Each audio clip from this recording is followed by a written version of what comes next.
আসসালামু আলাইকুম। ওয়ালাইকুম আসসালাম। জি, কে বলছেন? ঈশান মাহমুদ, আপনার পেশেন্ট। কোন ঈশান মাহমুদ? আমি চিনতে পারলাম না। আরে আপনাকে যে বলছিলাম আমি মেসে থাকি। সরি, চিনতে পারলাম না। আপনার সমস্যাটা বলেন। ডক্টর, আপনি আমার প্রেসক্রিপশন লিখে মোবাইল দিয়ে ছবি তুলেছেন। ও, মনে পড়েছে। ঈশান মাহমুদ, প্রচণ্ড মাথা ব্যথা। হ্যাঁ, এখন প্রচণ্ড মাথা ব্যথা করতেছে। ঔষধ খেয়েছি, কমার কোনো নাম নেই। এক কাজ করেন, আগামীকাল আমার চেম্বারে চলে আসেন। আগামীকাল আসবো নে। এখন একটা ব্যবস্থা করেন।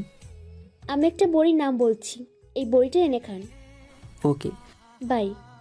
ফাহিমকে দিয়ে পাঠালাম বড়ি আনতে। বড়ি আনলে খাইলাম, খেয়ে বিছানায় শুইলাম। কখন যে ঘুমিয়ে গেলাম বলতেও পারলাম না। সকালে ফাহিমের ডাকে আমার ঘুম ভাঙলো। আমি তাকিয়ে দেখি ফাহিম রেডি হচ্ছে কলেজে যেতে। আমি বললাম, এত সকাল সকাল কোথায় যাস? তুই ঘড়ির দিকে তাকা। আমি তাকিয়ে দেখি 10টা ছুঁই ছুঁই। এতক্ষণ ঘুমাইলাম আজকে? হুম, আমি তো তোর ডাকের আশায় ঘুমাই, তুই তো সকালে আমাকে ডাক দেস। আমি চিন্তা করতে লাগলাম, তাহলে কি গতকাল রাতে ডক্টর আমাকে ঘুমের বড়ি বলেছে খাওয়ার জন্য? যাই হোক, মাথাটা এখন অনেক ভালো লাগছে। Thanks doctor. আরেকটি কথা, আমার মাথায় ঘোরপাক খাচ্ছে, ডক্টর আমার প্রেসক্রিপশানের ছবি তুললো কেন? ছবি তোলার কথা শুনে সাথে সাথে আমাকে চিনে ফেলে, এমনকি আমার রোগও বলে দিল। বুঝলাম একজন দায়িত্ববান ডক্টর। আমিও কলেজে যাব, একটু দাঁড়া। একটু পর রেডি হয়ে কলেজে গেলাম। এক ক্লাস করে আমি আর ফাহিম ক্যাম্পাসের গাছতলায় এসে বসলাম। বসেই দুজনে কথা বলতেছি, এমন সময় মোবাইলে কল আসলো। দেখি বাড়ি থেকে মা। কেমন আছো বাবা? ভালো মা, তুমি কেমন আছো? আব্বার শরীরটা কেমন আছে? ভালো। শোনো না, সামিয়াকে দেখতে আসছিল, তাদের পছন্দ হয়েছে। ছেলে কি করে? ছেলে ব্যবসা করে। তোমাদের ভালো লেগেছে? যৌতুক চায় 5 লাখ। কি, এত টাকা যৌতুক? তারা কি সরাসরি বলেছে? না, তারা এমনভাবে বলছে যেটাকে যৌতুকই বলে।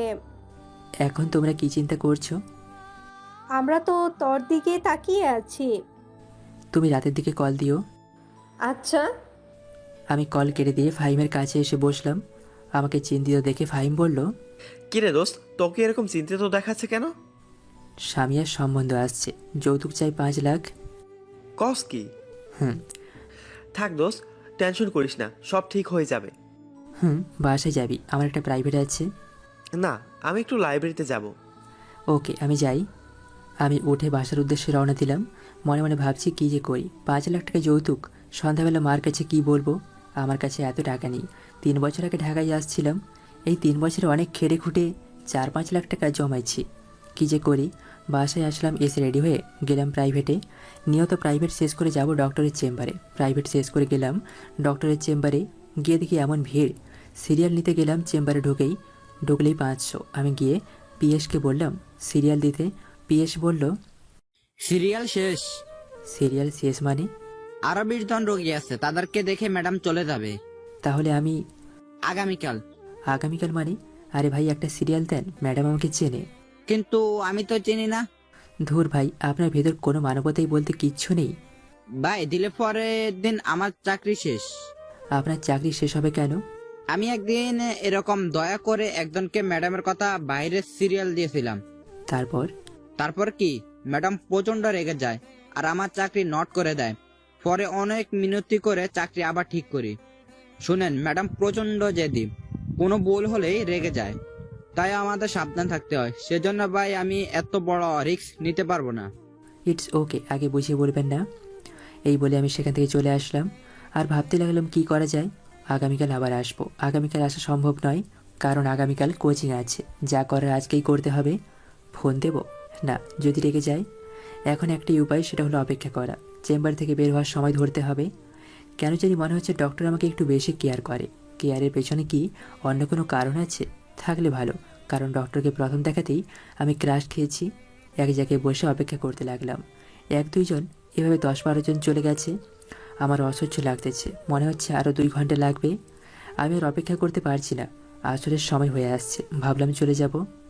না না, কোনোভাবেই হার মানব না আমি। অপেক্ষা করতে লাগলাম। মনে হচ্ছে পৃথিবীর সবচেয়ে কঠিন কাজ হচ্ছে অপেক্ষা করা। এদিকে ঘুম পাচ্ছে। অনেকক্ষণ অপেক্ষা করলাম। যদি সিরিয়াল পেতাম তাহলে এই 20 জনের পরেই আমাকে ঢুকতে হতো। সুতরাং অপেক্ষা আমাকে করতেই হতো। অবশেষে এই 20 জন শেষ হলো। ভাবতেছি এখন ঢুকবো নাকি বের হলে ধরবো। বের হলেই ধরবো। ঠিক 20 মিনিট পর ডক্টর বের হলো। আমি সামনে গিয়ে বললাম, ম্যাডাম আমি ঈশান মাহমুদ। এখন আর রোগী দেখা হবে না, আগামীকাল। আপনি আমাকে আগামীকাল বলেছিলেন চেম্বারে আসতে। লিসেন, সরি শোনেন, আমি এখন আর কোনো রোগী দেখব না, ক্লিয়ার? এই বলে ডক্টর চলে যাচ্ছে। আমি তো অবাক, এই ব্যবহার ডক্টরের কাছ থেকে আশা করিনি। তাই আবার মার্কা পিএস কানে কানে এসে বলল, বলছিলাম না আগামীকাল আসতে, শুধু 4 ঘন্টা অপেক্ষা করলেন। আমার শরীরটা জ্বলে উঠল। ঠিকই তো, শুধু শুধু 4 ঘন্টা অপেক্ষা করলাম। ভাবছিলাম ম্যাডাম একটা ভালো মানুষ, কিন্তু এখন দেখছি সে একজন মানবতাহীন মানুষ। আর ভুলেও এই ডাক্তারের নাম মুখে আনবো না। যত সব ফালতু ডাক্তার, টাকার জন্য তারা সব করতে পারে। এখন যে চেম্বারে ঢুকলে সে টাকা লাগবে না। অপেক্ষার কথা বাদ দিলাম, দেশে যেমন ডক্টর একটা, এসব ভাবতে ভাবতে হসপিটাল থেকে বের হয়ে বাসায় চলে আসলাম। আসলে ফাইম বলল, দোস্ত কোথায় ছিলি এতক্ষণ? আর বলিস না, যত সব ফালতু ডাক্তার, মানবতা বলতে কিছুই নেই। কেন যে এসব ফালতু ডাক্তার দেশে জন্মায়। কি হয়েছে সেটা বল। আমি ফাহিমকে ডাক্তারের কাছে যাওয়া অপেক্ষা করার শেষে ডক্টরের হৃদয় বিতারক কথাগুলো বললাম। এসব শুনে ফাহিম কতক্ষণ ডক্টরকে বকলো। আমি আর জীবনেও এই ডাক্তারের নাম মুখে আনবো না। ঠিক আছে, দেশে কি ডাক্তার একটাই নাকি? আমি আর ফাহিম কতক্ষণ বকে শরীরের জিত মিটাইলাম। আসলে আমি একটা বোকা। বোকা না হলে 4 ঘন্টা বসে রইলাম। একটু পর বাবার কাছে ফোন দিলাম। কেমন আছেন আব্বা? ভালো, তুই কেমন আছস? ভালো। সকালবেলা মায়ের সাথে কথা বলছি। কি বলেন? আমি তোর মায়ের সাথে একমত। ছেলের বলে কোনো কোম্পানির সাথে শেয়ার আছে। তোর মা আর বোনের গাড়ি দেখেছে, তাদের পছন্দ হয়েছে।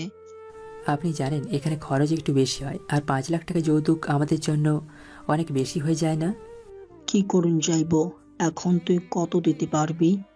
আমি 1 লাখ দিতে পারবো। বাকিগুলো? আমি এর চেয়ে বেশি দিতে পারবো না। এতদিনে আমি গাধার মতো খেটে খুঁটে যেটুকু জমিয়েছি সেটুকু দিয়ে দিয়েছি। না বাড়লে ক্ষেত বিক্রি করেন, আর যৌতুক তো পরে দিলেও চলবে। তোর উপর চাপ দিব না, যেটুকু পারস দে। ওকে, বিয়ের তারিখ ঠিক হয়েছে? বিয়ের তারিখ ঠিক করে আমাকে জানাইয়েন। ওকে, রাখি। কল রেখে শুয়ে চিন্তা করতে লাগলাম। যাক, মনটা এখন হালকা লাগছে। একটা উপায় তো বের হলো। বেশ অসুবিধা হলে 1 লাখের জায়গায় 1.5 লাখ দেবো নে। এখন আমার প্রয়োজন একটা ঘুম। কিসের ওষুধ খাই তো, ডক্টরের কথা মনে হলেই গা জ্বলে। আমি দিলাম 1 ঘুম। মাত্র চোখটা লাগলো, কে জানি কল দিল। রিসিভ করে বললাম, আসসালামু আলাইকুম। কে? আগে বলিনি, সরি সরি, আমি ডক্টর আনিকা। কোন ডক্টর? আনিকা? আমি কোনো আনিকাকে চিনি না। আমি আপনার ডক্টর। শোনেন, আমি কোনো ডাক্তার দেখাইনি, আর আপনাকে আমি চিনি না। বললাম তো সরি। আমি অবাক, ডক্টর আমাকে ফোন দিয়েছে, আবার আমাকে বলে সরি। ভাবতেই অবাক লাগছে। আচ্ছা, আপনি কি আমাকে চেনেন নাই? না। এত তাড়াতাড়ি ভুলে গেলেন? রাতেই না বললাম আমি ঈশান মাহমুদ। মাথা ব্যথা। খেয়াল করিনি, বোঝেনি তো। একটানা এতক্ষণ রোগী দেখলে মাথায় এমনিতেই ঠিক থাকে না, আবার সারাদিনে ক্লান্তি। পরে আমি আপনাকে চিনতে পারি, পরে আমার পিএকে পাঠিয়ে দেখি আপনি চলে গেছেন। এখন কেন ফোন দিলেন? সরি বলতে, কারণ আমি চাই না আমি কারোর চোখে খারাপ হয়ে থাকতে। তাহলে চলে আসেন আগামীকাল আমার চেম্বারে। আপনি যদি আজকে আমাকে কল না দিয়ে থাকতেন তাহলে আমার চেহারা আর না দেখতেন। এতক্ষণ আপনি আমার কাছে একজন ব্যাড গার্ল এবং একজন ব্যাড ডক্টর ছিলেন। আর এখন একজন গুড ডক্টর এবং গুড গার্লফ্রেন্ড এবং নাইস লেডি। থ্যাঙ্কস, অনেক অনেক থ্যাঙ্কস। ওয়েলকাম। আগামীকাল আসবেন তো? দেখি, আগামীকাল কাজের চাপ অনেক বেশি। বলেন আসবেন, আমি ওয়েট করব। ওকে, আসবো। কয়টায় আসবো? 5টার দিকে। সন্ধ্যার সময় আপনি না চলে যান? আগামীকাল একটা মিটিং আছে। ওকে, বাই। এই বলেই ফোন কেটে দিলাম, আর দিলাম 1 ঘুম। সকালে ঘুম থেকে উঠে কোচিংয়ে গেলাম। কোচিং শেষ হয়ে গেলাম কলেজে। এভাবেই সারাদিন কাজের চাপ শেষ। 5টার দিকে বাসায় এসে বিছানায় শরীরটা লাগালাম। কী যে ভালো লাগছে, মাথাটা ধরে আসছে, মন চাচ্ছে ঘুমাইতে। কিন্তু না, ডক্টরের কাছে যেতে হবে। উঠে গোসল করলাম, করে রেডি হয়ে চলে গেলাম ডক্টরের চেম্বারে। দরজার সামনে কোনো মানুষ নেই। আমি গিয়ে টোকা দিলাম। ভেতর থেকে বলল, আসেন। আমি ভেতরে ঢুকে সালাম দিলাম। ওয়ালাইকুম আসসালাম, বসেন। থ্যাঙ্কস। আজ ডক্টর একটা খয়েরি রঙের বোরখা আর সাদা কালার ওড়না দিয়ে স্কার্ট পরা, মেকআপ নেই। মনে যায় শুধু তাকিয়ে দেখি। শরীর ঠিক আছে? না, কেমন লাগছে? যেরকম সবসময় লাগে। তাহলে আমি আপনাকে নতুন কয়েকটা ওষুধের নাম বলে লিখে দিচ্ছি, সেগুলো খাবেন। কিন্তু আগেরগুলো? আগেরগুলোও খাবেন, এগুলোও খাবেন। ওকে। যদি আপনার রোগ ভালো হয়ে যায় তাহলে আপনি কি করবেন? কি করব আপনাকে মনে মনে অনেক ধন্যবাদ দেব। হুম। আমি তো আপনার থেকে ছোট। হুম। তাহলে আপনি আমাকে তুমি কিংবা তুই করে বলতে পারেন। বললে আপনি রাগ করবেন না তো? না। থ্যাঙ্কস। আচ্ছা, আপনি এত তাড়াতাড়ি ডক্টর হয়ে গেলেন, সত্যি অবিশ্বাস্য। থ্যাঙ্কস। ওয়েলকাম। আপনার ফেসবুক অ্যাকাউন্ট ঘেটে দেখলাম আপনার ওপর অনেক মেয়ে ক্রাশ। কাউকে লাভ করেন না? না, এখন সিঙ্গেল। এত সুন্দর একটা ছেলে তারপরও সিঙ্গেল? আসলে মনের মতো কাউকে পাইনি। আর এভাবে 5-6টা লাভ করার চেয়ে ভালো না একজনকে মন থেকে ভালোবাসা, যাকে সারা জীবন আগলে রাখবো এই বুকের ভেতর। ঠিক বলেছেন। আপনার সম্পর্কে কিছু বলেন। এমন সময় কে জানি ডক্টরের মোবাইলে ফোন দিল। হ্যালো আশিক, কি করো? ঘুরতে আসছো? কার সাথে? বন্ধুদের সাথে? আচ্ছা, ভালো করে চিল করো। আমি চেম্বারে রোগী দেখি। Okay bye baby. আমি মনে মনে ভাবছি কে হতে পারে, বন্ধুর সাথে তো এইভাবে কথা বলে না কেউ। লাস্টে বেবি বলাতে আমার সব ক্লিয়ার হয়ে যায়। ডক্টরের বয়ফ্রেন্ড, এটাই ছিল আমার কপালে। অনেকদিন পর একটা মেয়েকে পছন্দ হয়েছে, তারও বলে বয়ফ্রেন্ড আছে। কে ছিল? বয়ফ্রেন্ড। ও। রাগ করছেন? রাগ করবো কেন? কেন জানি আমার চোখ দিয়ে পানি চলে আসছে। এ কি, তুমি কাঁদছো? না না, কই না তো। ডক্টরের মুখ থেকে তুমি শুনে কলিজায় গিয়ে আঘাত লাগলো। বেশি মাথা ব্যথা করছে? হুম। আচ্ছা ঠিক আছে, এই নাও টিস্যু, চোখ মুছুন। থ্যাঙ্কস। আমি চোখ মুছে কিছুক্ষণ চুপ করে থাকলাম। আমি ডক্টরের চোখের দিকে তাকালাম, ডক্টর আমার চোখের দিকে তাকালো। দুজনের চোখ একসাথে হলো। ডক্টরের চোখ দেখে মনে হচ্ছে ডক্টর আমাকে কি যেন বলছে। সেটা কি আমাকে ভালোবাসার কথা? ডক্টরের চোখ নিচে নামাচ্ছে না, এক চোখে আমার দিকে তাকিয়ে আছে। আমি চোখ সরিয়ে বললাম, তো ডক্টর আমি উঠি? আর একটু বসেন, আমিও বের হব। একটু পর দুজন একসাথে হসপিটাল থেকে বের হয়ে আসলাম। একটাও কথা বললাম না, কারণ তার বয়ফ্রেন্ড আছে। সে তার বয়ফ্রেন্ড নিয়ে সুখে থাকুক, আর আমি আমার রাস্তা দেখি। দুজনে পাশাপাশি হাঁটছি। আনিকা বলল, আমার সম্পর্কে তো কিছু বলা হয় নাই। আর একদিন শুনবো। ওকে। আচ্ছা ডক্টর, আপনি আমার বড়, আপনাকে আনিকা আপু বলে ডাকি, রাগ করবেন? আপু ডাকার দরকার নেই, ডক্টর বলবা। আচ্ছা, আপনার বয়ফ্রেন্ড সম্পর্কে কিছু বলেন। তার নাম আশিক, সে একটা জব করে। তার সাথে দেখা হয়েছিল আমার কানাডায়। আপনি কানাডায় গিয়েছেন? আপনারই পেরেছেন জীবনে কিছু করতে। থ্যাঙ্কস। তাহলে আমি যাই। বাই। Good bye. আমি একটা রিক্সা ডেকে চলে আসলাম। মনে মনে এটাই বোধ হয় ডক্টরের সাথে শেষ দেখা। আমি বাসায় চলে আসি। এসে ফাহিমের সাথে কোনো কথা না বলে ঘুমিয়ে পড়ি। আনিকা এরকম বিব্রতকর অবস্থায় আগে কখনো পড়েনি। ঈশান যে কেঁদে দেবে কে জানতো। আসলে আনিকার ঈশানকে প্রথম দেখাতে ভালো লেগেছে, কিন্তু আনিকারও তো একটা বয়ফ্রেন্ড আছে। এই কথাটা আনিকা ঈশানকে কয়েকদিন পরে বলতো। আনিকার নিয়ত আশিকের সাথে ব্রেকআপ করে ফেলবে, কারণ কিছুদিন আগে শানিকে অন্য এক মেয়ের সাথে দেখে ফেলে। আর কিছুদিন ধরে আশিক আনিকাকে বেশি কেয়ার করে না। তার কারণ আশিক হয়তো আনিকার চেয়ে ভালো কাউকে পেয়ে গেছে। আনিকা বাসায় আসে। আনিকার দুই বোন, আনিকা বড়, ছোট বোনের নাম শারমিন। বাবা মা দুজনেই আছে। বাসায় এসে ফ্রেশ হয়ে খাওয়া দাওয়া করে রুমে গিয়ে আশিককে কল দিল। ব্যস্ত আছে, দুইবার ডায়াল করেন, ঢুকলো। কার সাথে কথা বলতেছো? আরে আমার অফিসের এক স্যারের সাথে। মিথ্যা কথা। হনিকা, তুমি আগের থেকে চেঞ্জ হয়ে গিয়েছো। তুমি চেঞ্জ হয়ে নাও। না। আচ্ছা, তাহলে তোমার কল লিস্টের একটা স্ক্রিনশট দাও। কোনো চালাকি করবা না, কল কাটবা না। কেন, তোমাকে আমার কল লিস্টের ছবি দিব? এই কথা দ্বারা বোঝা যায় তোমার ভিতরে সমস্যা আছে। তোমার সাথে কথা বলতে আমার ভালো লাগছে না। ভালো লাগবে কি করে? আমার থেকে ভালো কাউকে পেয়ে গেছো তো। শয়তান ফোন কেটে দিয়েছে। ব্রেকআপ করে ফেলবে এনে ঘুরাইতেছে কেন? কাকে এভাবে গালি দেস আপু? কাউকে না। দেখো তো আপু, এই দুইজন থেকে তোরে কাকে ভালো লাগে? তুই এই ছবি কোথা থেকে পেয়েছিস? তুই চিনিস? হুম। কি করে চিনলি? আগে তুই বল। সে হলো ঈশান মাহমুদ, আমাদের কলেজের থার্ড ইয়ারে পড়ে। অধিকাংশ মেয়েদের ক্রাশ, কিন্তু সে আবালের মতো সারাদিন কাজ করে, কোনো মেয়েদের পাত্তা দেয় না। তোর ক্রাশ? না, দেখ তোর হাবাগোবা বন্ধুর ওপর ক্রাশ খাওয়া আমি। দে তোর মোবাইলটা দে। এই বলেই আনিকা শারমিনের হাত থেকে মোবাইল নিয়ে ছবিটি ভালো করে দেখতে লাগলো। বলল, ঈশান মাহমুদের ওপর যতগুলো মেয়ে ক্রাশ খেয়েছে তার একটা লিস্ট আমাকে দিবি। কেন, তুইও ক্রাশ খেয়েছিস? তাহলে আশিক ভাইয়া? সে আমার পেশেন্ট। অনিচ্ছাকৃতভাবে আনিকার শারমিনের মোবাইলের ছবিগুলো দেখতেছে। একটা ছবির উপর আনিকার চোখ আটকে যায়। বলল, এই ছবির মধ্যে এটাকে তুই দেখে ফেলেছিস? মানে? কয়েকদিন আগে আমার কয়েকটা ফ্রেন্ড মিলে গিয়েছিলাম একটা রেস্টুরেন্টে। সেই রেস্টুরেন্টে আশিক ভাই আরেকটা মেয়ে বসে ডেট করছিল। সুযোগ বুঝে এই ছবিটা আমি তুলে রেখেছিলাম, ভাবছিলাম তোরে দেখাবো, কিন্তু পরে ভাবলাম যদি তুই কষ্ট পাস, সেই জন্য আর দেখাইনি। ঠিক আছে, আমি জানতাম সে তলে তলে আরেক মেয়ের সাথে ডেট করে। তুই এই ছবিটা আমাকে দে, তার সাথে এখনই ব্রেকআপ করব। তারপরে কি ঈশানের সাথে প্রেম করবি? চুপ বেয়াদব, গিয়ে পড়তে বস। উপকার করলেও দোষ। এই বলেই শারমিন চলে গেল। আনিকা ছবিটা আশিকের কাছে টেস্ট করলো, তারপর ফোন দিল। মেয়েটাকে? কে এটা আমি জানি না। তোরে আমি কত ভালোবাসতাম, আর তুই কি না আমারে ভালোবাসার এই ফল দিলি? আরে তুই তো একটা বুড়ো বেটি, আর তুই আমার টাইম দেস?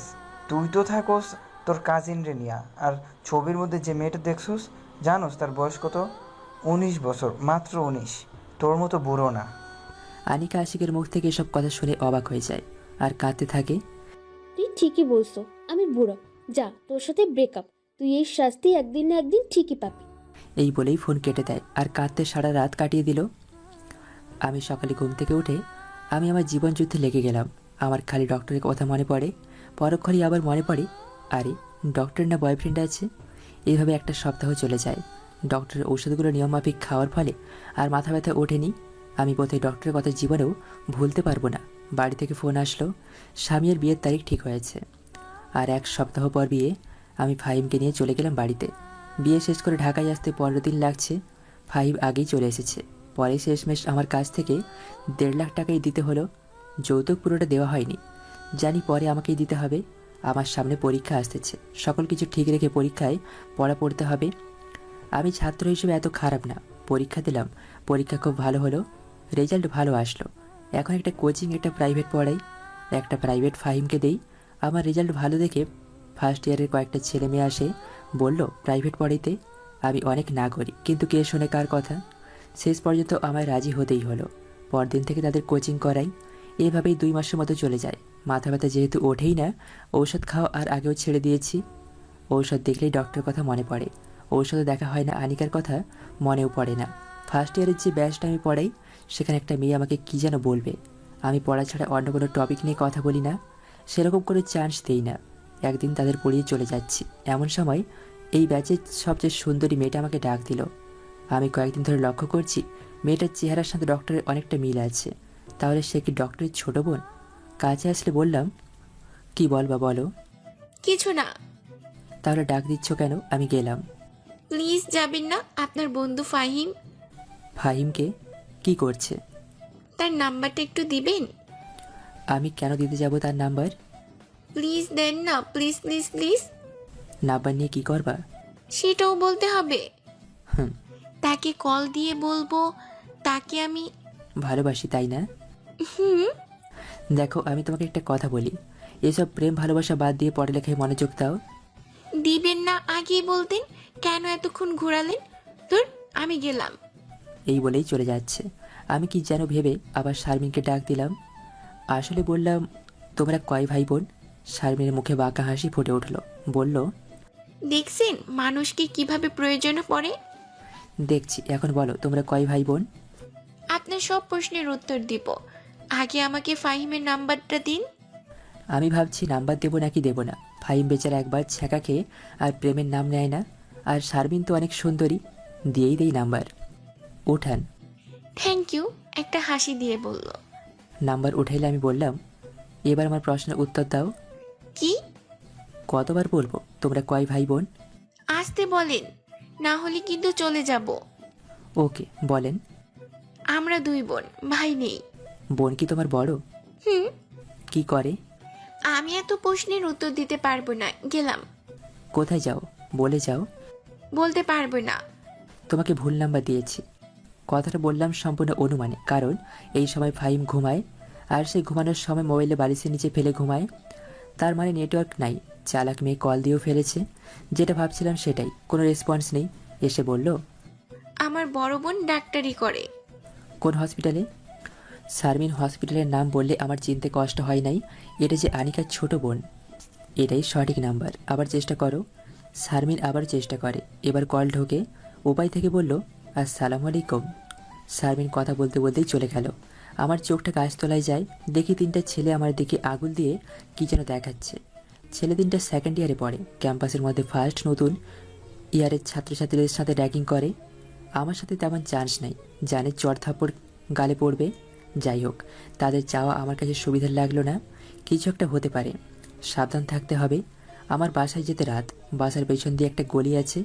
এই গলি আমার চলাফেরা করি। এই গলিতে তেমন কোনো মানুষ থাকে না সন্ধ্যার পর। আমি মাত্র গলিতে ঢুকলাম, দেখি আমার পেছনে আরও 2জন গলিতে ঢুকছে। তাদের দিকে চোখ যায় আমার। চিনতে কষ্ট হলো না, গাছতলায় বসা 3জনের মধ্যে 2জন। তারা আমার থেকে অনেকখানি দূরে।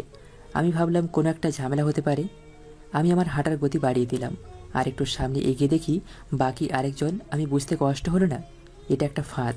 আমি হাঁটার মধ্যে মোবাইল বের করে ফাহিমকে মেসেজ করলাম, যত তাড়াতাড়ি সম্ভব বাসার পেছনের গলিটায় আয়, সমস্যায় পড়েছি। মেসেজটা করে সুবোধ বালকের মতো আমি হেঁটে চলে যাচ্ছি। এমন ভাব ধরলাম যেন আমি তাদের দেখিয়ে নিই। ভাব ধরাটা বেশিক্ষণ টেকেনি। পেছন থেকে ডাক আসলো। ওই দাঁড়া, তোর সাথে কথা আছে। আমি না শোনার ভান করে হেঁটে চলে যাচ্ছি। এই তোরে বলছি না দাঁড়াতে। আমি এবারও না শোনার ভান করে হেঁটে চলেছি।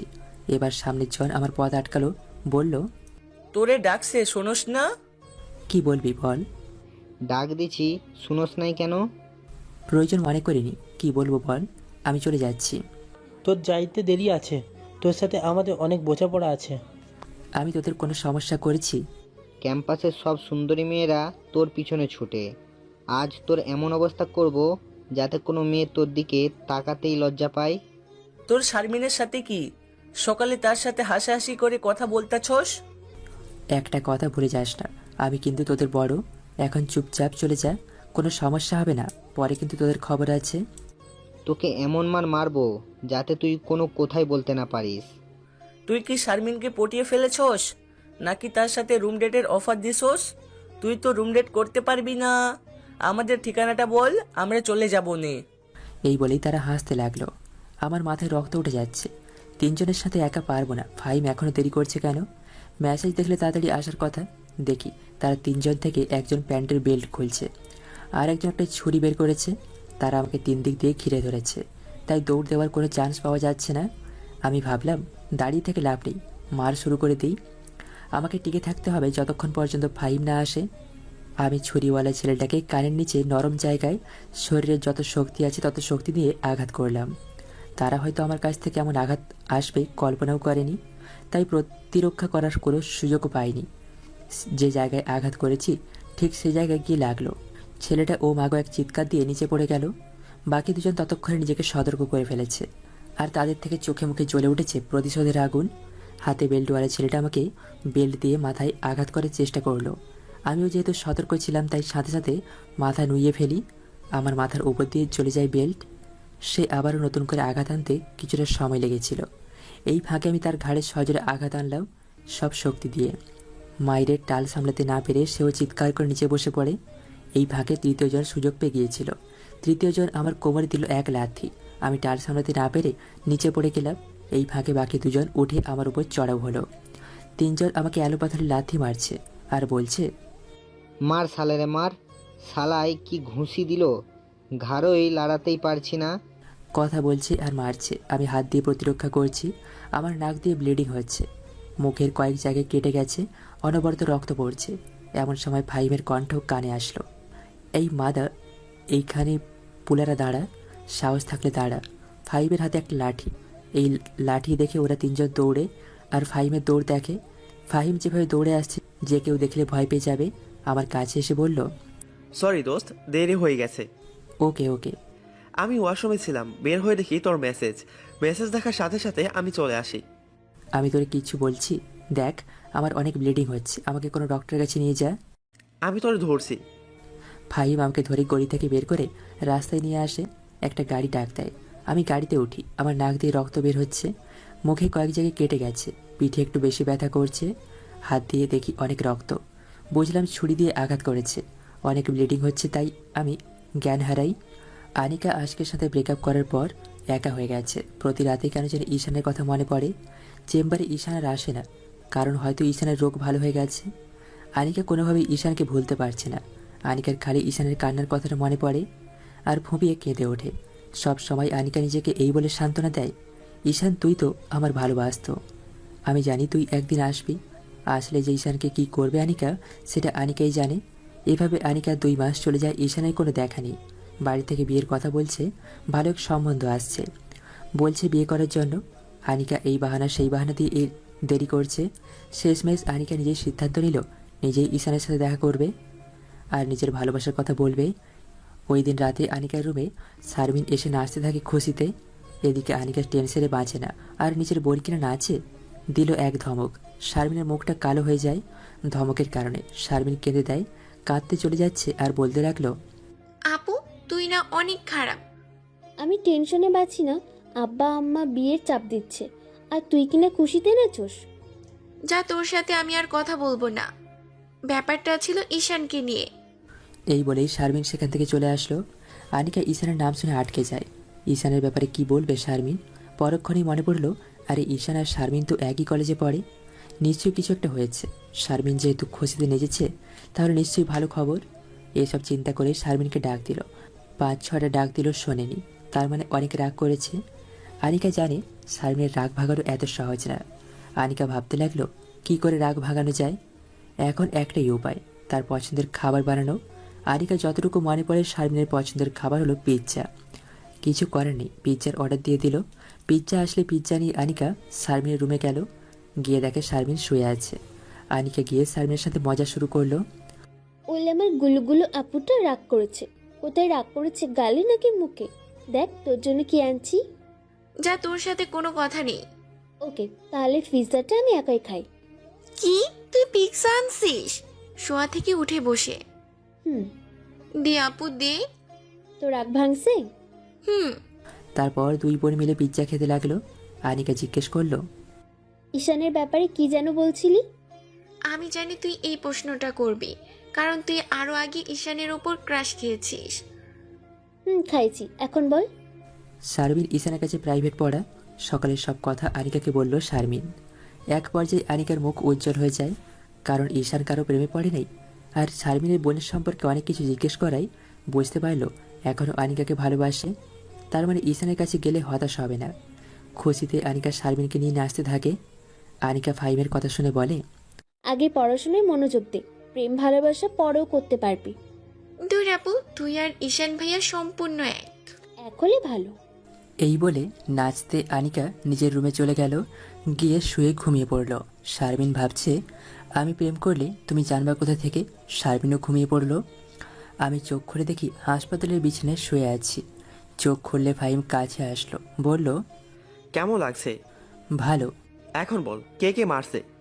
নাম জানি না, তবে কলেজের 2nd ইয়ারে পড়ে। 2nd ইয়ারের ছেলেরা মারছে?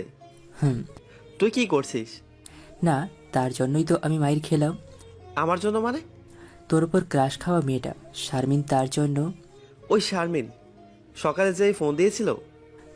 তার সাথে কথা বলছি দেখে শালার পুতিরা আসছে আমারে মারতে।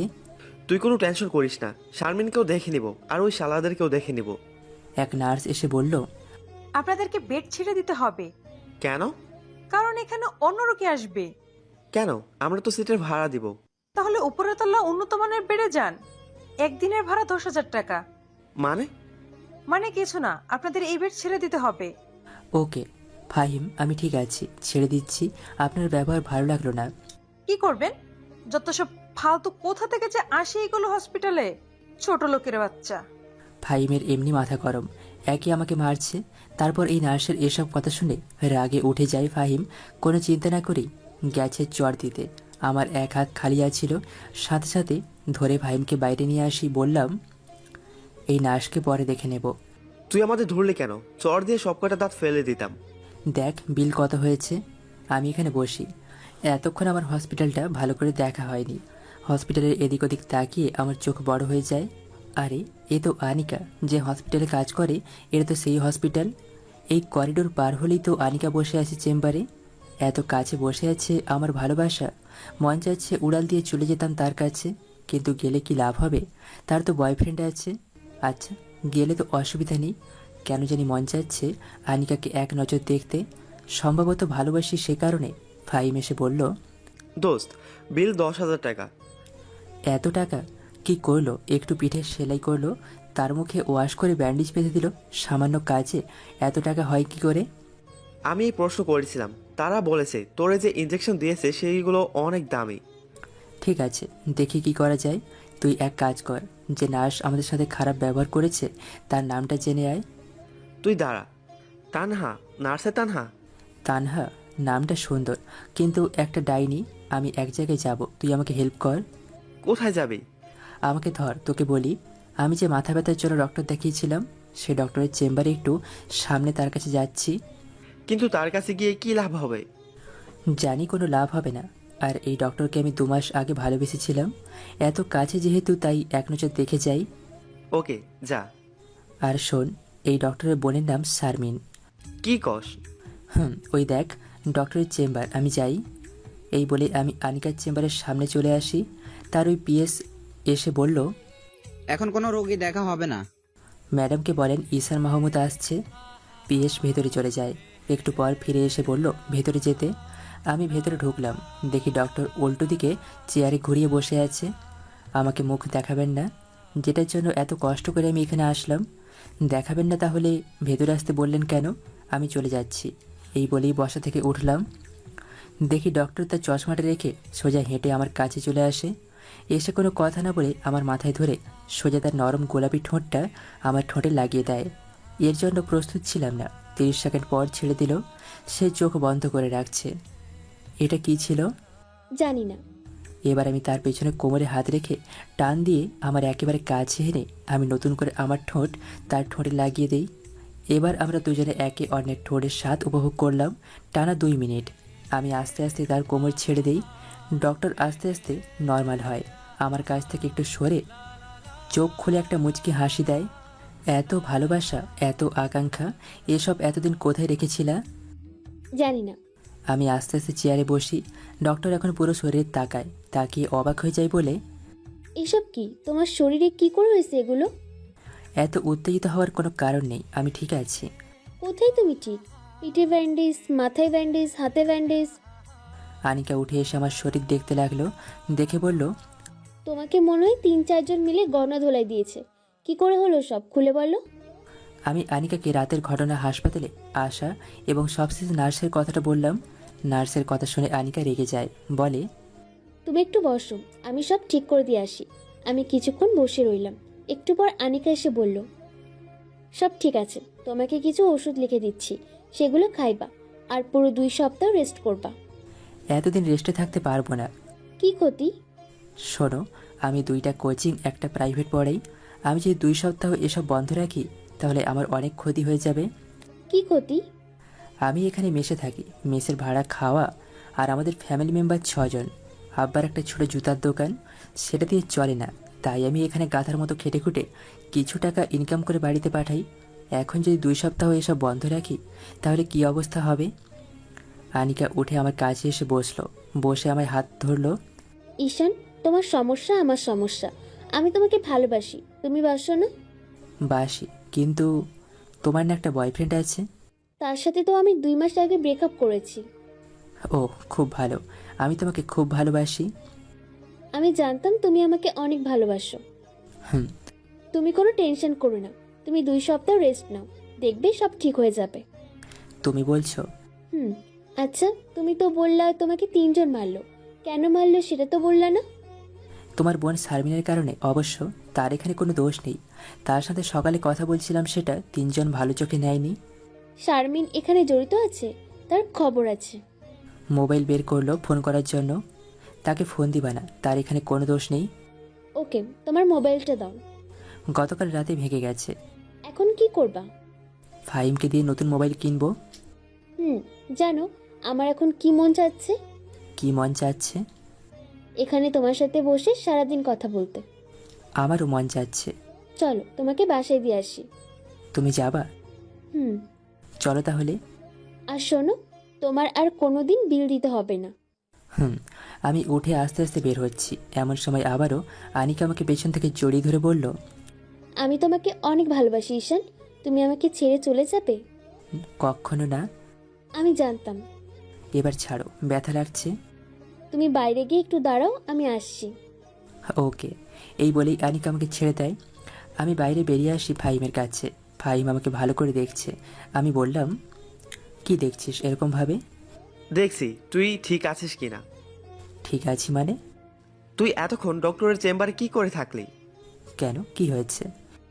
আর বলিস না, তুই ভিতরে যাওয়ার একটু পর ডক্টর বেরিয়ে আসলো, এসে নার্সকে ডেকে আনলো, এনে দিল এমন এক ধমক যে কেউ ভয় পেয়ে যাবে।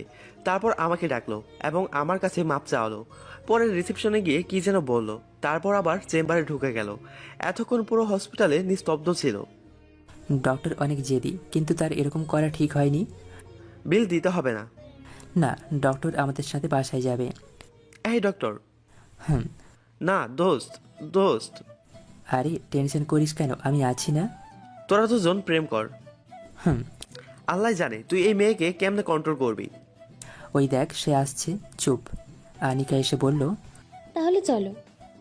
আনিকা মুখে মেকআপ ছাড়াই এসেছে। এটা দেখে কেন জানি আমার একটু ভালো লাগলো না। চলো।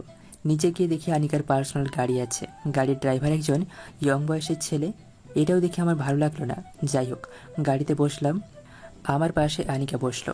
এতক্ষণ হাঁটার পর আমাকে ক্লান্তি ঘিরে ধরলো। আমি গাড়ির সিটে বসে মাথাটা এলিয়ে দিলাম। আমি গাড়ির মধ্যে ঘুমিয়ে গেলাম।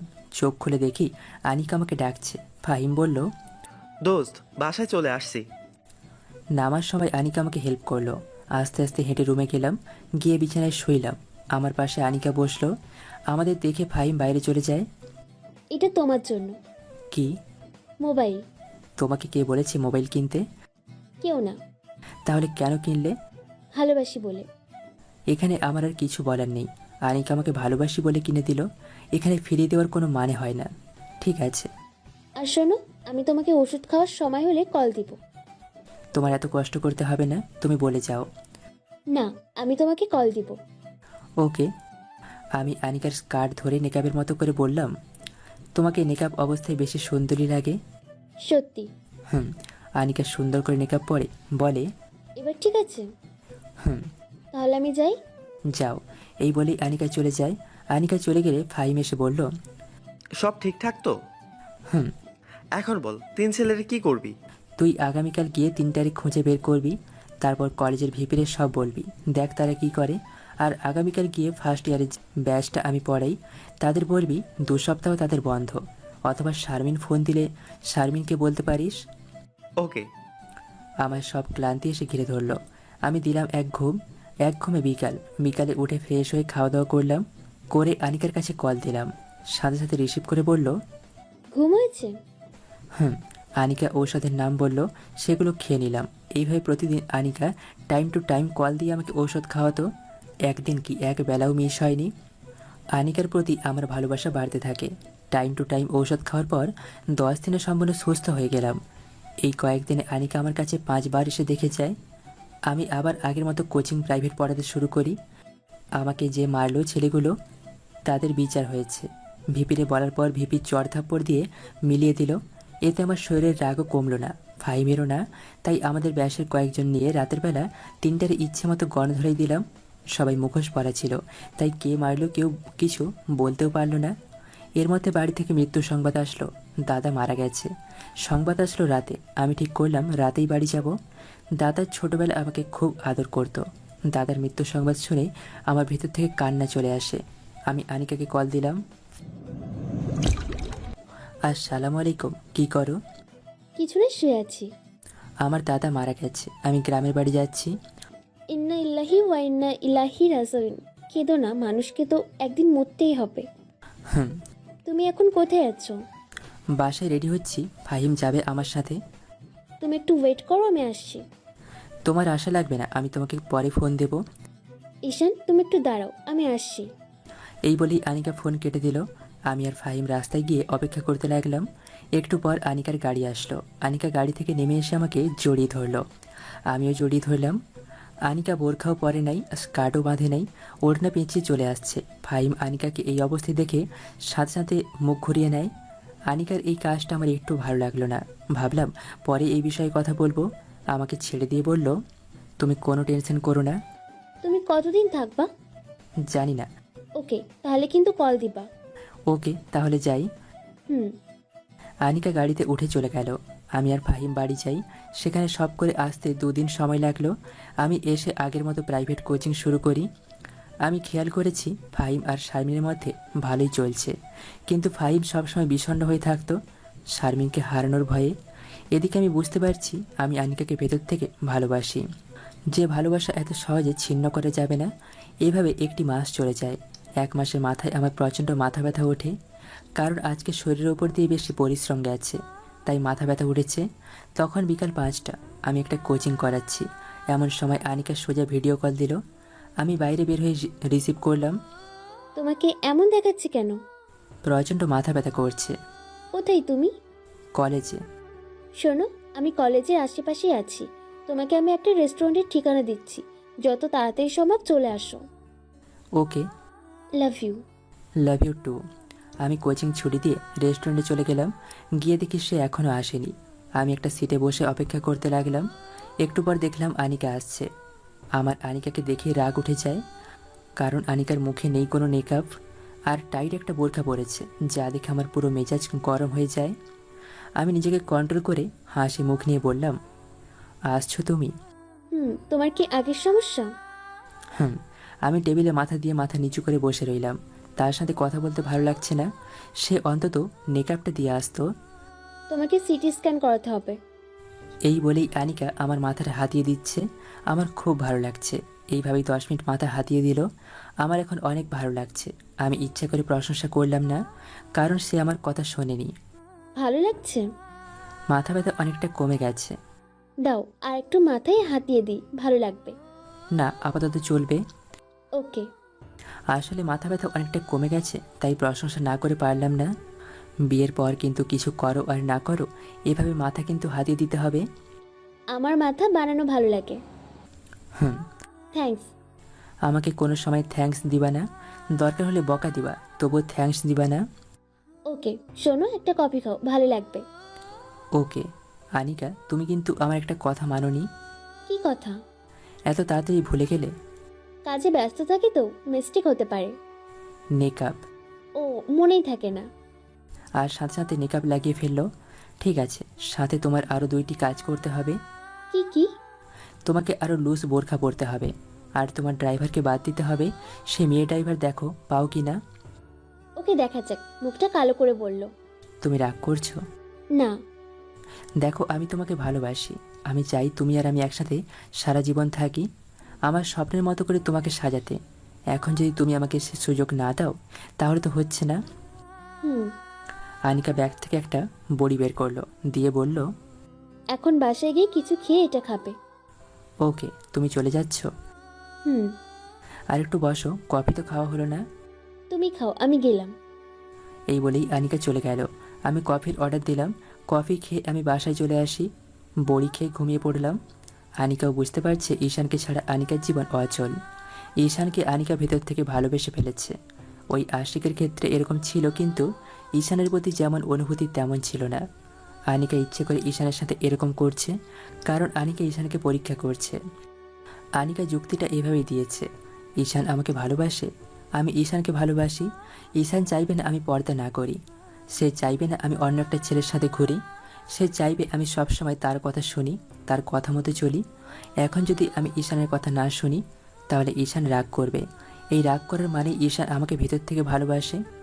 এখন যদি ঈশান রাগ না করে, তার মানে ঈশানের মন থেকে আনিকা উঠে যাচ্ছে। ঈশান মনে মনে ভাববে, আনিকা থাকুক আনিকার মতো, আর আমি থাকি আমার মতো। তারপর আস্তে আস্তে কয়েকদিন যাওয়ার পর দুজনের সম্পর্ক খারাপ হয়ে যাবে। আর ঈশান যদি আনিকাকে মন থেকে ভালোবাসে, তাহলে যত কষ্টই হোক আনিকাকে নিজের কাছে আগলে রাখবে। এখন যদি নিজেকে কঠোর হতে হয়, তাহলে ঈশান তাই করবে। এভাবেই আনিকা যুক্তি দিল ঈশানকে পরীক্ষা করার জন্য, কারণ আনিকা চায় না আশিকের মতো ঈশানকে হারাতে। ঈশানের সামনে গেলে আনিকা ইচ্ছে করে নেকাব খুলে যায়। অন্য যে কোনো সময় আনিকা নেকাব পরে থাকে। আর আনিকা নতুন ড্রাইভার দেখে ফেলেছে, আর কয়েকটা লুজ বোরখা যেগুলো ঈশানের ভালো লাগে সেগুলো কিনে রাখছে। আনিকা বিকালে ঈশানের কাছে থেকে এসে রুমে বসে আছে।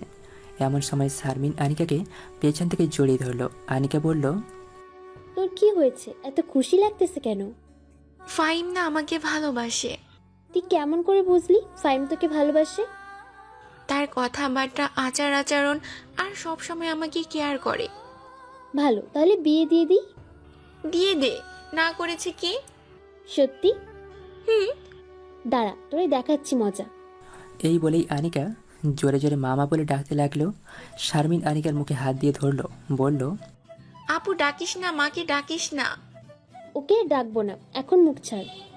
শারমিন মুখ ছেড়ে দেয়। আনিকা আবারও বলল, দোয়া কর আগে ঈশানের সাথে আমার বিয়ে হোক, তারপর তুই যাকে বলবি তার সাথে তোর বিয়ে দিব। সত্যি? হুম। এমন সময় আনিকার মা ঘরে প্রবেশ করলো। প্রবেশ করে বলল, শারমিন, তুই একটু ঘরে যা তো, আনিকার সাথে আমার কথা আছে। আমি শুনি। না, ঘরে যা। শারমিন চলে যায়। মা, তুই কি বিয়ে করবি না? করব। তাহলে তুই কিছু বলছিস না কেন? কি বলতাম? দেখ, তোর জন্য এখন অনেক সম্বন্ধ আসছে, আর কয়েকদিন পর কি এমন সম্বন্ধ আসবে? দেখ মা, সামনে শুক্রবার তোকে দেখতে আসবে, না করিস না। কিন্তু মা, আমার একজন পছন্দের মানুষ আছে। তাহলে সেটা খুশির খবর। ছেলেটা কে? শারমিনের কলেজের 3rd ইয়ারে পড়ে। তাহলে ছেলেটাকে একদিন বাড়ি নিয়ে আস। ওকে মা। আনিকার মা চলে যায়। আনিকার মা চলে গেলে শারমিন আবার আনিকার কাছে আসে, এসে বলল, আপু মা কি বলল রে? বললো ঈশানকে বাড়িতে নিয়ে আসতে। তাহলে আপু তোদের বিয়ে হচ্ছে? না রে, এখনো বলতে পারি না, দোয়া কর যাতে বিয়েটা হয়ে যায়। ঈশানের বাড়ি থেকে কি হ্যাঁ বলেছে? তুই কি তার বাবা মার সাথে দেখা করেছিস? না, এ বিষয়ে তার সাথে কথা বলবো। আপু তুই আমার একটা উপকার করবি? কি উপকার? তুই ঈশান ভাইয়াকে জিজ্ঞেস করবি ফাইম আমাকে মন থেকে ভালোবাসে কিনা। ওকে জিজ্ঞাসা করব না। তাহলে আমি যাই। আনিকা শুয়ে শুয়ে ভাবছে, ঈশান এখনো কল দিচ্ছে না কেন? প্রতিদিনই তো এই সময় কল দেয়। তাহলে কি ঈশান রাগ করেছে? এত তাড়াতাড়ি তো রাগ করার কথা না। আনিকা নিজেই কল দিল, ধরছে না। 3বার দেওয়াই ধরলো। ফোন ওঠাতে দেরি হলো কেন? তুমি যেই বড়ি দিয়েছিলে সেটা খেয়ে ঘুমিয়ে গিয়েছিলাম। এত তাড়াতাড়ি? হুম।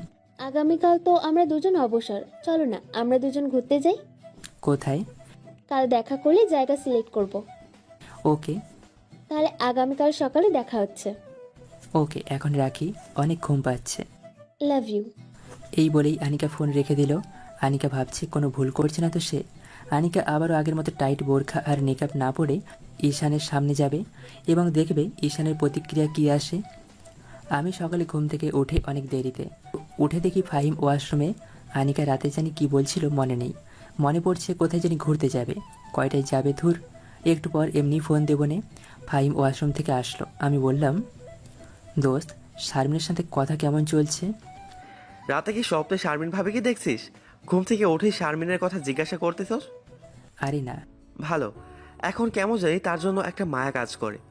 মন চায় খালি তার মুখখানা দেখতে ইচ্ছে করে। এটাই ভালোবাসা? বাড়ি থেকে না বিয়ের জন্য বলছে, কি করব? শারমিনের কথা বলেতে, কিন্তু এখন না। দেখ ফাহিম, আনিকার বয়স কিন্তু বেশি। আগে তার বিয়ে হোক, তারপর। বুঝছি। ওকে। শোন, শারমিন মেয়েটা কিন্তু অনেক ভালো। তাকে আবার আগেরটার মতো হারিয়ে ফেলিস না। যদি চলে যায়? যতটা সম্ভব তাকে বেশি সময় দিবি। ওকে। আমার মোবাইলে কল আসলো, দেখি বাড়ি থেকে ফোন আসলো। হ্যালো মা, কেমন আছো? ভালো, তুই কেমন আছোস? তোর জন্য একটা খুশির খবর আছে। কি খুশির খবর? তোকে না মেয়ের বাড়ি থেকে দেখতে আসছে। মানে হলো তোর বাবার বন্ধুর যে আবুল ভাই, তার একমাত্র মেয়ে তোকে পছন্দ করেছে। তার বাবা এবং তার মা গতকাল আমাদের বাড়িতে আসছে, এসে সব দেখে গেছে। তাদের তোকে পছন্দ হয়েছে এবং বাড়িঘরও। আর তোর বাপের আর আমার মেয়েকে অনেক ভালো লেগেছে। আমার মাথায় আকাশ ভেঙে পড়লো। মা এসব কী বলছে? না না, এই মেয়েকে চিনি না, জানি না বিয়ে ঠিক করে ফেলেছে। আর এদিকে আনিকাকে নিয়ে ঘর সংসার করার স্বপ্ন দেখছি। দেখো মা, তোমাকে আমি পরিষ্কার করে বলে দেই, আমার ঢাকায় একজন মেয়ে পছন্দ আছে, আর বিয়ে করলে আমি তাকেই করব। কিন্তু আমাকে তো বললি না। এই যে এখন বললাম। তোর বাপ যে বলেছে বিয়ে দিলে তোকে এই মেয়ের সাথেই বিয়ে দিবে। সেটা বাবার চিন্তা ভাবনা। আর কিছুদিন পর আমি বললে তোমরা ঢাকায় এসে মেয়েকে দেখে যাবে, বিয়ের তারিখ ঠিক করে যাবা। তাহলে কি এই মেয়েকে না করে দেব? ডাইরেক্ট না করে দাও। আর একটু চিন্তা ভাবনা করে দে, মেয়ের বাবা সচ্চায় 5 লাখ টাকা যৌতুক দিতে রাজি হয়ে গেছে। যৌতুক টৌতুক আমি বুঝি না, না করে দাও। এই বলেই ফোন কেটে দিলাম। আমি ভাবছি অন্য চিন্তা। আগামীকালকে আনিকার ব্যবহার এরকম যদি প্রতিদিন হয় তাহলে তো হবে না। না হলে নেই, আনিকাকে ভালোবাসি, আনিকাকেই বিয়ে করব, দরকার হলে তাকে কিডন্যাপ করব। আমার এরকম রাগারাগি দেখে ফাহিম বলল, দোস্ত কি হয়েছে, কোনো সমস্যা? না রে, বাড়ি থেকে আমার জন্য মেয়ে রেডি করে রাখছে, তাই আমি না করলাম। আনিকাকে যদি তোর বাড়ি থেকে পছন্দ না করে? সেটা সমস্যা নেই, বিয়ে করব আমি, ঘর সংসার করব আমি, মা বাবার পছন্দ না হলে আমি কি করব? ওকে দোস্ত। এমন সময় ফাহিমের মোবাইলে কে যেন কল দিল। ফাহিম কথা বলার জন্য বেলকনিতে যায়। আমি আনিকাকে কল দিলাম, কল রিসিভ করলো। কি করো? আজকে না ঘুরতে যাব, রেডি হচ্ছি। কোথায় আসবো? আরে তোমার বাসার চৌরাস্তার মোড়ে যে রেস্টুরেন্ট আছে সেখানে আসো। ওকে। তাড়াতাড়ি আসো। ওকে। ফোন রেখে রেডি হয়ে গেলাম রেস্টুরেন্টে। গিয়ে দেখি আনিকা এসে বসে রইল। আনিকাকে দেখে আমার মেজাজ পুরো গরম হয়ে যায়। মুখে নাই মেকআপ, টাইট বোরখা। আমি টেবিলে বসলাম। এবার রাগ কন্ট্রোল করতে পারলাম না। এসবের মানে কি আনিকা? কি ঈশান? তুমি বোঝো না? সত্যি আমি বুঝতে পারছি না। আর তুমি রেগে যাচ্ছ কেন? তোমাকে না বললাম আমি নেকাব পরতে ও লুজ বোরখা পরতে? ড্রাইভারকে তো চেঞ্জ করছোই না।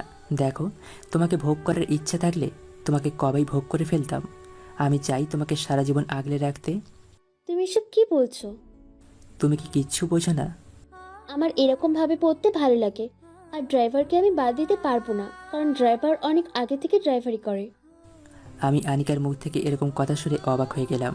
আনিকার চেহারায় কোনো ভাবান্তর নেই। মনে হচ্ছে আমি এরকম করব সেই জন্য প্রস্তুতি নিয়ে এসেছে। আমি আমার প্রিয় মানুষটা চাই না বেপরদায় থাকুক। আচ্ছা, তুমি কি আমাকে ভালোবাসো? হুম। তাহলে আমার কথা মতো চলতে তোমার সমস্যা কি? দেখো, আমরা দুজন দুজনকে কিস করেছি। আনিকা কিচ্ছু বলছে না। আমি মনে মনে বলছি, মাপ চেয়ে ফেল, তাহলেই তো সব ঝামেলা শেষ হয়ে যায়। কিন্তু আনিকা কিছু বলছে না। আমি আবারও বললাম, তাহলে তুমি থাকো তোমার মতো আর আমি থাকি আমার মতো, এখানেই শেষ। এই বলেই আমি চলে আসলাম। আনিকা পেছন থেকে একটা ডাকও দিল না। তাহলে কি এতদিন লোক দেখানো ছিল? কিন্তু আমাকে যে কিস করলো। আমি আনিকার কাজ কারবার কিছুই বুঝলাম না। কিন্তু সব তো শেষ। এখন কি করব আমি? কি করব আমি? তাকে ছাড়া থাকবো কিভাবে? আমি এটা কি করলাম? না না, ঠিক আছে, আমার কথা মতো না চললে এরকম হবে। ধুর, কি করব? মাপ চাইবো গিয়ে? না, মাপ চাইবো না, হার মানবো না। সে কি আমাকে ভালোবাসে না? তাহলে এতদিন এসব কী ছিল? আমার অবাক লাগছে। এতদিন তো যেভাবে চলছে মনে হয়েছে সে আমাকে ছাড়া বাঁচবে না। এখন বাড়িতে কি বলবো? এসব ভাবতে ভাবতে বাসায় চলে আসি হেঁটে। অনেক কষ্টে দিনটা কাটালাম। সারাদিনে আনিকা কল দিল না। আমি আনিকার কলের অপেক্ষায় বসে আছি। সে কল দিয়ে মাপ চাইলেই তো হয়ে যায়। এভাবেই একটা সপ্তাহ চলে যায়। আমি কিছুই বুঝলাম না। একটা সপ্তাহ আমার কীভাবে যে গেল সেটা একমাত্র আল্লাহই জানে। আমি আর আনিকাকে ছাড়া পারছি না। তাই ঠিক করলাম আনিকার চেম্বারে গিয়ে নিজেই মাপ চাইব। সেদিন ছিল শনিবার। আমি কলেজের বিকালের দিকে কোচিং করিয়ে আনিকার চেম্বারের উদ্দেশ্যে রওনা দিলাম। এমন সময় কোথা থেকে জানি এক মেয়ে এসে আমার পথ আটকালো। নেকাব ঢাকা, মুখ লুজ বোরকা, মনে হচ্ছে পর্দাশীল কোনো মেয়ে। আমি বললাম, কে আপনি? আমার পথ ছাড়েন। কে আমি? আমি গলার স্বর শুনে চিনতে পারলাম আনিকা। তাহলে সে আমার কথা মতো চলছে। যাক, আমি হার মানলাম না, আনিকাই হার মানল। মনে মনে ইয়াস, আমি জিতে গেছি। আনিকার সাথে একটু মজা করা যাক। সরি, কে আপনি? আপনাকে চিনতে পারলাম না। আমি আনিকা। ও ডক্টর, আপনি কেমন আছেন? কি মনে করে? কুত্তার বাচ্চা, তুই জানিস না? কি জানবো? সরি আনিকা, তুমি দেরি করে ফেলেছ। আমার একটা গার্লফ্রেন্ড আছে। আনিকা রেগে গিয়ে আমার শার্টের কলার ধরে পড়ল। কোনটা তোর গার্লফ্রেন্ড? দেখা, তাকে এখানে আন। আমি বুঝতে পারলাম আনিকা অনেক রেগে গেছে। আমি দূরের একটা মেয়েকে দেখিয়ে দিয়ে বললাম, ওইটা আমার মিষ্টির সুইট গার্লফ্রেন্ড। তোর গার্লফ্রেন্ড দেখুক আমি তার বয়ফ্রেন্ডকে কি করি। এই বলেই আনিকা তার নেকআপ নিচে নামিয়ে সোজা আমাকে লিপ কিস করে বসলো। আমি আর আনিকা 30 সেকেন্ড এভাবে ছিলাম। কলেজের সবাই আমার দিকে হাঁ করে তাকিয়ে আছে। কলেজের সবাই 30 সেকেন্ডের একটা লাইভ দেখলো। এটা কি করলা তুমি? সারা জীবনের জন্য তোকে আমার করে নিলাম। আমি তো সারা জীবন তোমারই ছিলাম। আমি জানি। তাহলে গত এক সপ্তাহ এসব কী ছিল? তোমাকে পরীক্ষা করছিলাম, আর তুমি সে পরীক্ষায় পাশ করছো। তাহলে এতদিন তোমার এগুলো সাজানো নাটক ছিল? হুম। কেন এরকম কয়লা? বললাম তো পরীক্ষা করছি। তোমরা পরীক্ষাও করো, তোমরা পারো বটে। অনেক দিন ধরে তোমাকে জড়িয়ে ধরি না, এখন আমাকে জড়িয়ে ধরো। আনিকাকে জড়িয়ে ধরলাম, আনিকা কেঁদে দেয়। কাঁদছো কেন? এটা সুখের কান্না। কেঁদো না। বলো, সারা জীবন আমাকে এভাবে বুকের ভিতর আগলে রাখবে? সারা জীবন তোমাকে এভাবে বুকের ভিতর আগলে রাখবো। আনিকা আস্তে আস্তে আমাকে ছেড়ে দেয়। চলো, এখন তোমাকে আমার বাড়িতে নিয়ে যাব। আজ না, অন্যদিন। এখন তুমি আমার সাথে যাবা। ওকে। তারপর দুজন দুজনের হাত ধরে কলেজ থেকে বাইরে বেরিয়ে আসলাম। এসেই দুজনে একটা রিক্সায় উঠলাম। রিক্সায় গিয়ে তাদের বাড়ির সামনে নামলো। রিক্সায় যতক্ষণ ছিলাম আনিকা আমার হাত শক্ত করে ধরে রাখলো। আনিকা আমাকে বাড়িতে নিয়ে যায়, নিয়ে ড্রয়িং রুমে বসিয়ে বলল, তুমি বসো। না না, তুমি আমাকে ছেড়ে যেও না। ঈশান, এটা আমাদের বাসা, এখানে ভয় পাওয়ার কি আছে? তবুও তুমি আমার সাথে থাকো। ওকে। আনিকা জুড়ে শারমিন বলে ডাক দিল। শারমিন আমাকে নিচে দেখে এসে বলল, ঈশান ভাইয়া, আপনি আপনি আমাদের বাসায় বিশ্বাসই হচ্ছে না। বিশ্বাস হবেও না। তুই তোর ভাইয়ের সাথে থাক, তোর ভাই ভয় পাচ্ছে। আমি ড্রেস চেঞ্জ করে আসি। ভাইয়া, আপনি না একটা ভীতু। তাহলে ফাহিম হলো ভিতর টিম? ফাহিমকে বলছেন কেন? সেও তো অনেক সাহসী। সাহসী না, পুরাই আস্ত একটা ভীতু। ভালো হচ্ছে না কিন্তু ভাইয়া। ভীতু বললাম আমি আপনাকে, আর আপনি বললেন ফাহিমকে। তাহলে তুমিও ভীতু? না না না, তাহলে কে? আপনি ভীতু। আনিকার মা এসে বলল, কে ভীতু? আন্টি, ফাহিম। না না না, আমি ভীতু। ফাহিমকে? কেউ না। আন্টি, আসসালামু আলাইকুম, কেমন আছেন? আমি দাঁড়িয়ে বললাম, ওয়ালাইকুম আসসালাম, ভালো। তুমি কেমন আছো বাবা? ভালো। যা তো, আনিকাকে বল ঈশানের জন্য খাবার নিয়ে আসতে। শারমিন চলে গেল। আনিকার মা বলল, বাবা শোনো, তোমাকে কিছু কথা বলি। আনিকাকে তুমি কন্ট্রোলে রাখতে পারবা? এই মেয়ে কিন্তু অনেক জেদি। তোমাকে পেয়ে আমরা অনেক খুশি। আনিকাকে অনেক ছেলে দেখতে আসছে, কাউকে সে পছন্দ করেনি, অবশেষে তোমাকে সে পছন্দ করেছে। তোমাকে পেয়ে আমরা অনেক খুশি। থ্যাঙ্কস। এখন বলো, তোমার বাবা মাকে কবে নিয়ে আসবা? আনিকার সাথে কথা বলে নেই। ওকে, তোমার আঙ্কেল বাইরে গেছে। তোমার বাবা কি করে? ছোট একটা জুতার দোকান চালায়। তুমি কি করো? পড়ালেখা। তুমি তাকে কখন বিয়ে করতে চাচ্ছ? সেটা আনিকার উপর নির্ভর করছে। এখন সে যখন বলে, সে যদি এখন করবে তাহলে আমার সমস্যা নেই, আর যদি বলে আমরা 2 বছর পর, সেটাও সমস্যা নেই। তোমার কথা আমার ভালো লাগলো। থ্যাঙ্কস। আনিকার খাবার নিয়ে আসলো। আনিকা নতুন কাপড় পরলো। সে যে কাপড় পরুক না কেন, আনিকাকে অনেক সুন্দরী দেখায়।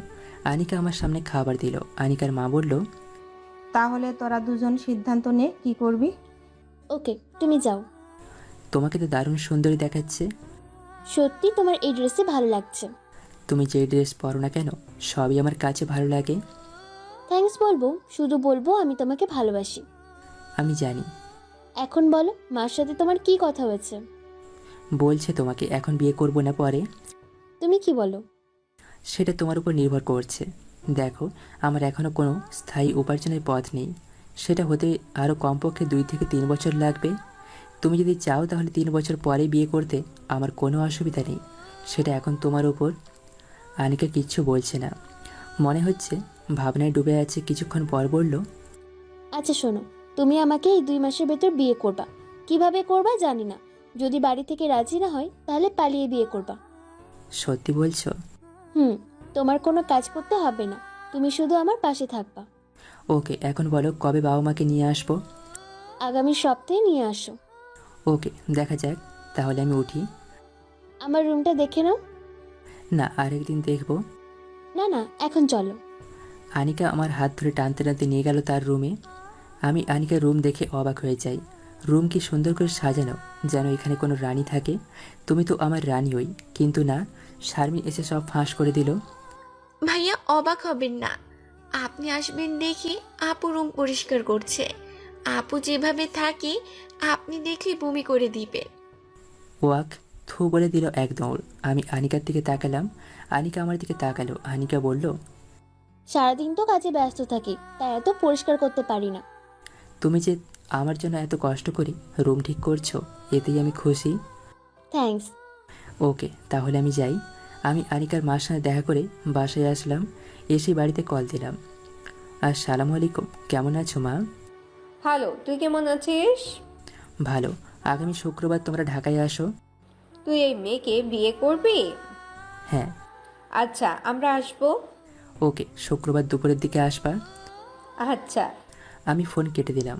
এভাবে একটা সপ্তাহ চলে যায়। এক সপ্তাহে আমার 3 বছরের ইনকাম হাতে আসলো। দেখি মাত্র 2.5 লাখ। একেবারে হতাশ হলাম। সব আমি আমার ফ্যামিলিকে দিলাম। যাই হোক, ফ্যামিলি মানে আমি, তাদের সুখ মানে আমার সুখ। এখন নিজের অন্য কিছুই নেই। হায় রে কপাল, ফ্যামিলিকে না দিয়ে যদি সব আমার হাতে থাকতো তাহলে হয়তো 10 থেকে 15 লাখ টাকা থাকতো। কেননা আমি গাধার মতো খাটছি আমার পরিবারের জন্য। যাই হোক, তারা আমার মা বাবা। সেদিন ছিল শুক্রবার দুপুরের দিকে তারা আসে। আসছে মা বাবা, ছোট বোন যেটার এখনও বিয়ে হয়নি, আর এক চাচা আর চাচি আসছে। আমি তাদের আনিকার বাড়িতে নিয়ে গেলাম। এতক্ষণ মা আর বাবা আমাকে অনেক কথা বলে তাদের পছন্দ করা মেয়েকে বিয়ে করতে, কিন্তু কে শোনে কার কথা। আনিকার বাবা মা এসে তাদের ভেতরে নিয়ে যায়। আমি আমার ছোট বোন সুবর্ণাকে নিয়ে আনিকার রুমে যাই। গিয়ে দেখি আনিকা আর শারমিন বসে আছে। আমি সুবর্ণার সাথে শারমিনকে আর আনিকাকে পরিচয় করিয়ে দিলাম। শারমিন আর সুবর্ণা সেম বয়সের। আমি বললাম, শারমিন, তুমি সুবর্ণাকে বাড়িটা একটু দেখাও। ও কি সুবর্ণা, চলো। আমি বললাম আনিকাকে, আনিকা, তোমাকে কিছু কথা বলি, মন দিয়ে শোনো। বলো। আমার কেমন জানি ভয় করছে।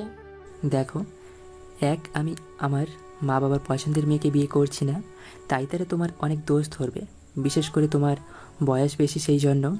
কিন্তু তুমি ঘাবড়ে যাবে না, সব সময় আমি তোমার পাশে আছি। আমি আনিকার হাত ধরে বললাম, এই 2 হাত কোনোভাবেই ছিন্ন হবে না মৃত্যুর আগ পর্যন্ত। আমি জানি, কিন্তু এখন আমার ভয় করছে। যদি তোমার মা বাবা আমাকে পছন্দ না করে? পছন্দ করবে। মিথ্যা কথা বললাম, জানি আনিকাকে কেউ পছন্দ করবে না, কারণ তার বয়স বেশি। মিথ্যা কথা বলে তাকে সাহস দিলাম। তাই যেন হয়, তুমি কিন্তু আমার পাশে থাকবা। ওকে, তুমি রেডি হয়ে আসো, আমি যাই। আমি আমার ডিসিশন নিয়ে রাখছি। আমি নিচে এসে এক সোফায় বসলাম বাবার সাথে। একটু পরে আনিকা আসলো। আনিকা এসে সবাইকে শরবত দিল, আমাকেও দিল। বাহ, মেয়ে তো দারুণ সুন্দরী। নাম কি তোমার মা? আন্টি আনিকা। তুমি কি করো মা? আঙ্কেল, আমি ডক্টরি করি। ভালো। আচ্ছা মা, তোমার বয়স কত? 26 বছর। মেয়ের বয়স 26। আমি মনে মনে, এই খাইছে। মা বাবার দুজনের মুখের হাসি উবে গেল, তাদের মুখে ঘৃণার মতো ছড়িয়ে পড়ল। আমার দিকে রাগী লুক নিয়ে তাকালো। মা বাবা দুজনেই। মা বলল, ভালো, কিন্তু ঈশানের বয়স তো মাত্র 23। এখনো তো এইরকম হয়েই থাকে। না, এরকম বয়স্ক মেয়ের সাথে আমার ছেলের বিয়ে দেব না। ঈশানের তো মেয়েকে পছন্দ। তো কি হয়েছে, এই বিয়ে হবে না। ঈশানের মা, চলো। ঈশানের সাথে আমার কথা আছে, ঈশান দেখে যা। আমি মার সাথে একটু দূরে আসি। আসলে মা বলল, তুই কি পাগল হয়ে গেছস? এরকম বয়স্ক মেয়েকে কেউ পছন্দ করে? কেউ না করলেও আমি করছি। এখন বিয়ের তারিখ ঠিক করো। আমি তোর বাপের উপর দিয়ে যেতে পারবো না। দেখ তোর বাপে কি বলে, তোর জন্য আমরা কি সুন্দরী মেয়ে পছন্দ করছি, আর তুই কিনা বয়স্ক বুইরা মেয়েকে পছন্দ করছস? ছি ছি ছি। হ্যাঁ, আমি করছি। এখন বাপকে বলো বিয়ের তারিখ ঠিক করতে। দেখ তোর বাপে কি কয়, আমি কিছু জানি না। এসে দেখি বাবা উঠে চলে গেছে। আমি বুঝতে পারলাম আনিকা কান্না করছে। আমি আর মা বাইরে গিয়ে দেখি বাবা রেগে বসে আছে। আমি আর কিছু বললাম না। সুবর্ণা এতক্ষণে আসলো শারমিনের কাছ থেকে। বুঝলাম তাদের দুজনের বন্ধুত্ব হয়ে গেছে। সুবর্ণা বাবার মুখ দেখে আর কিছু বলেনি, চুপচাপ গাড়িতে গিয়ে বসে। কোনো কথা না বলে তারা চলে যায়। আমিও বাসায় চলে আসি। কী করব বুঝতে পারছি না। কোনো মতে রাতটা কাটালাম। সকালে মার কাছে ফোন দিলাম। বাবা কিছু বলেছে? না, তোর সাথে কোনোভাবে এই মেয়ে দিবে না। সমাজের লোকরা কি বলবে? মা, আমি এখন বাচ্চা না। সমাজের মানুষ কি বলবে না বলবে সেটা নিয়ে আমি কি করব? বাবা কি পাশে আছে? আছে। লাউড স্পিকার দেই। দিছি, বল। বাবার যদি মন চায় ছেলে বউকে বরণ করে ঘরে তুলতে, তাহলে আমি এখন নাম্বার দিচ্ছি। এখনই ফোন করে বিয়ের তারিখ ঠিক করতে। আর যদি না করে তাহলে বিয়ে করে বাড়িতে আসলে কিছু যেন না বলতে পারে। আমি আবারও আধ ঘন্টা পরে ফোন দিলাম মার কাছে। বাবা বলছে, না, তুই যদি এই মেয়েকে বাড়ি নিয়ে আসিস তাহলে তোকে মেরে হাত পা ভেঙে ফেলবো। ওকে, দেখা যাবে। এই বলেই আমি ফোন রেখে দিলাম। আমি আমার সিদ্ধান্ত নিয়ে নিলাম, আগামী সপ্তাহ আমার বিয়ে করব। ভাবলাম আনিকাকে বাড়িতে নিয়ে গেলে কেউ দেখতে পারবে না, মা বাবা দেখতে পারবে না, পাড়া প্রতিবেশীরা তেড়া কথা বলবে। আনিকাকে সেখানে নিয়ে গেলে শুধু কাঁদবে। তাই আমি ঠিক করলাম যে বাসায় থাকি সে বাসার উপরতলা ভাড়া নেব, যে টাকা আছে সেখান থেকে ফার্নিচার কিনবো, কোনো আয়োজন না করে বিয়ে করে ফেলবো। এটাই আমার পরিকল্পনা। আমি চলে গেলাম আনিকার বাড়িতে। আমি আনিকার রুমে গেলাম, গিয়ে দেখি বেচারি কেঁদে কেঁদে শেষ। আমি আসলে সাথে সাথে আমাকে জড়িয়ে ধরে বলে, তুমি আসছো? আমি তো ভাবছিলাম তুমিও চলে গেছো। তোমাকে ছাড়া আমি যেতে পারি? এখন কি করবা?